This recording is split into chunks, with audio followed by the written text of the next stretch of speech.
just if we could go back a few years ago, the fight fans, especially here in the U.S., were intrigued when you were going to get the Gennady Golovkin fight. It kind of fell apart at the end.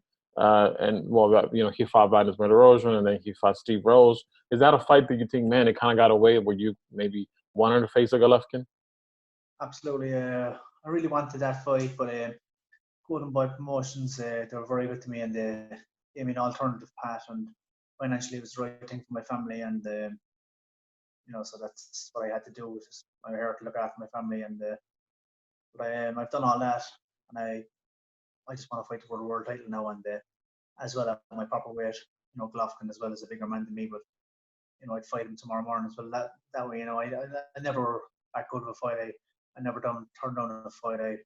I fought all the good fighters, the best fighters around. But I want to fight at my right weight division and achieve my goal of becoming world champion. I believe I can do that. Yeah, you always shown that hard determination that no matter who stands up, you're willing to fight him as well. I know in the past, we saw you wearing the Mexican hat, and Mexican fans were able to embrace you when you were here in the U.S., especially in Vegas. You had mentioned before in the past that you were more Mexican than a Canelo, because obviously, well, he comes from my line as well, that background. Do you have any Mexican fighters that you kind of looked up to in the beginning, or that you emulate your style, as you were growing up in the boxing ranks? I love loads of them. I grew up watching all the fights, getting up late at night watching all the fights with my father, my brothers. I love the Mexican fight style. I've always said that, and I just wore the sombrero just to pay the respect to the Mexican people. They've been great supporters of mine over the years, and it was a dream to come and fight before them because I grew up watching all these fights on the television, and it was a dream for me to fight in front of them.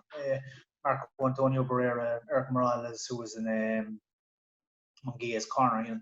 These guys were absolutely brilliant. And Julio Cesar Chavez Sr. in particular, he was brilliant as well. I loved his fights. Love their style. I love the wars. I love the Mexican fight. That's my style, I believe, as well. I fight like a Mexican, and I come to fight and entertain the fans. Yeah, you definitely always put up a great show. Now we've seen a lot of new talent coming in from Ireland. You have the McKenna kids, you have Yeah. Michael Collin, you have obviously Jason Quigley, who may or may not be a possible opponent in the middleweight against you, Dennis Hogan, Carl Frampton. What do you make of all this new wave of Irish talents coming out? And do you see any of the big names that may not be known now, but you kind of, those local local kids at the gym that you think could be stars down the line? It's fantastic to see. I think, but boxing has always traditionally been very strong in Ireland. It's our most successful sport in Ireland is boxing. Olympically, we've only had one gold medal now. Well, two now. Sorry, we've had Katie Taylor more recently, and we had Michael Carew. We've had several world champions in boxing. But there's a lot of good Irish fighters coming through, and I think the future is bright for Irish boxing. There's a couple of guys in my own gym, the Celtic Warrior gym as well. They're very good. They're coming through. I think they call Niall O'Connor. He's good, and got Ray Moyle. He was in a war recently, so he'll be back soon. And we got Craig O'Brien, one of my sparring partners, junior middleweight. He's a really good fighter as well. Yeah, definitely a lot of talent. I know you mentioned Katie Taylor. I didn't mention her, but obviously great talent. She's definitely one of the best pound-for-pound female fighters today. We've seen that, Absolutely. the fan base embrace her. Are you friends with Katie Taylor, and how do you see her matchup going against Armando Serrano if it does take place at some point this year? I think Katie Taylor is the best female boxer out there, for sure. I think she's brought the line more to the female game, and I think she has to be the favourite going into any fight. So I think she'll win. Yeah, definitely. She's fantastic. I know her. She's very nice, Yeah. very nice girl. Yeah. Yeah, very humble, very nice person. Yeah, we had a pleasure to see her a couple times here in the States, and she's always approachable. And she has a large fan base, just like you do as well.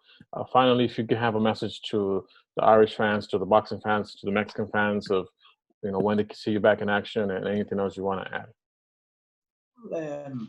I hope my next fight will be against Teixeira, and whenever Golden Boy are ready to put that fight on, I'll be back. And just stay safe in these times, and try and stay positive.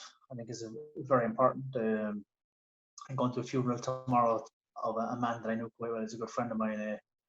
COVID got too much for him.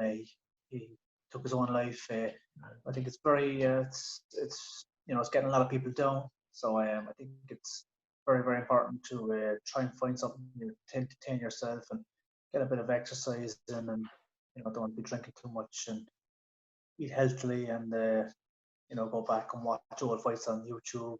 Because there's obviously no fights at the moment. Something I've been doing, and lots of things. If you're into soccer or football or whatever, you can go back and watch lots of fights like that. But I think it's very important for people's mental health to stay positive, and this too shall pass is my favorite saying. And this will pass. These times, and just for everybody to remember that and stay positive. We're looking better for good days ahead. We know it's at some point it's going to go back to a new normal, so we look forward to that. But Gary, thank you so much for the time. It's always a pleasure to see you. We can't wait to get that matchup against Patrick Teixeira. Hopefully, it becomes reality, and we look forward to a great fight. Yeah, appreciate it. Thanks. Lovely speaking to you, and we'll catch up again. Definitely. Thank you so much for taking the time for Fino Boxing. Have a good one. You too. See you. See ya. Thank you. Have a good one. Bye. See ya.